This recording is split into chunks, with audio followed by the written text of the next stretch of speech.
Alright everybody, welcome back to my YouTube channel. This is the Jordan Report. I'm your host, Robert Jordan. Please like, subscribe, and share. Alright, I want to talk about the political language that's been going on today. And we all hear it. It's terrible. I've been doing politics a long time. I've never heard language like this until the Trump presidency. And it all came from the left. I mean, not all, but a good percentage of it. They was the one who started the language with the Nazis and the racists and all the names that they've been calling Trump and his supporters. They've threatened violence.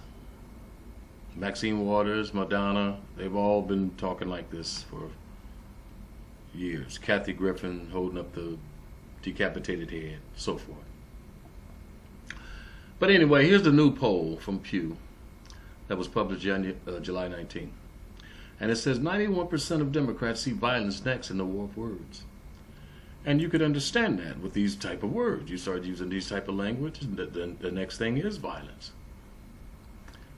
After a week that saw President Trump and his foes toss toxic words at each other, there is now a warning that the next phase could be violence. Nearly 8 in 10 Americans told the Pew Research Center that supporters for both sides could act on politically charged rhetoric with violence. It was higher for Democrats, 91%, than Republicans, 61%. And they want the politicians to cool it. You have to tell the Democrats to cool it. The Democrats are the ones that's doing this. Ilhan Omar, all these people calling these people terrorists and using this type of language is going to breed violence.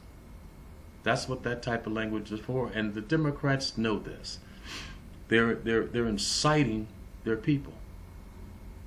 I'm gonna read a little more, and then I'm gonna move on to the next article. Americans broadly agree that elected officials should avoid using heated language because it could encourage violence. Nearly 3/4 of Americans, 73%, say this, while just a quarter believe that elected officials should be able to use heated language to express themselves without worrying about whether some people may act on what they say, warned the center.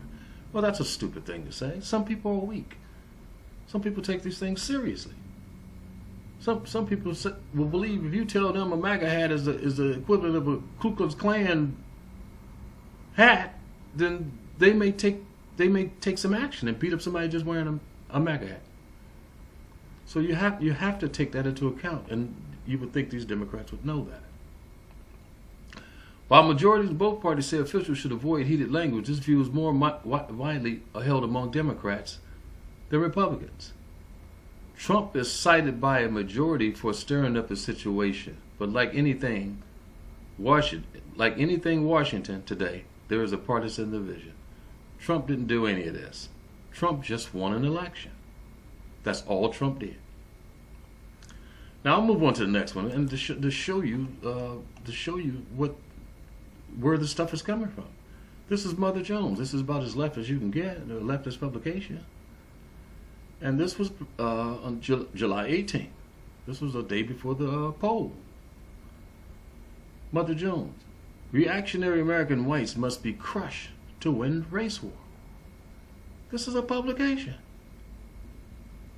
Reactionary American whites need to have their power taken from them by either a literal or figurative war, so that liberals can win the race war in America, according to Mother Jones columnist Kevin Drum. How many of you knew there was a race war going on? I mean, some of us knew it through body language, but most people are not conscious of anything like that. But this is the language of the left. Liberals need to be Lincoln-esque in our latest race war. If working class whites abandon Republicans even a little bit, they're toast. So all we have to do is try to crush them. What other options are there? Reactionary American whites, as always, won't give up their power unless it's taken from them by either a literal or figurative war. Liberal needs to be Lincoln-esque as possible in this endeavor. We don't have to win votes of the unrepentant bigots, just the fretful fence sitters. We also need to be Lincoln-esque in our commitment to winning America's latest race war. This is the way these people see it. This is the way these people see it. So I want to warn my people, black Americans especially, be very careful of this because they expect you to be the foot soldiers in the race war. They're not. These white liberals are not going to get out there and do any fighting. They want to watch it on television. All right, now we're going to move on to the last one. Here's this one here. I think was probably the most disgusting thing I've ever seen. These last 3 years, I always knew the Democrats was probably the lowest form of life, in this country. But these last 3 years have proven everything. Listen to what Cory Booker said about Trump. Senator Cory Booker's criticism of Trump during an appearance on a late-night television example of Democrats' hypocrisy regarding civility in politics, according to Matt Schlapp, the chairman of American Conservative Union. Speaking to Seth Meyers, the 2020 presidential candidate, said Trump irritates him. Donald Trump is a guy who, you understand, he hurts you and my testosterone. Sometimes makes me want to feel like punching him. Would be bad for this elderly, out-of-shape man if I did that, he said. Added, he found a New York Republican a physically weak specimen.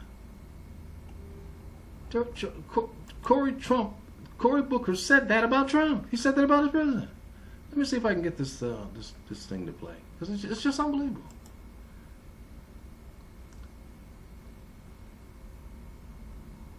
You talk about civic grace and you talk about courageous empathy. Can you speak a little bit to what you mean by those ideas and also the difficulty in expressing those, in practicing those at a time where the opponent will likely not be using those? Look, I was running on a Iowa stage, and we were so psyched, hundreds of people there. I'm about to jump up, and this guy sees me, the former tight end from Stanford University. He's a big guy.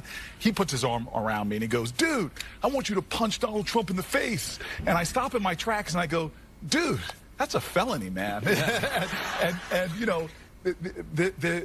Donald Trump is a guy who, you understand, he hurts you, and my testosterone sometimes makes me want to feel like punching him, and which would be bad for this elderly, out of shape man that he is. If I did that, this physically weak specimen.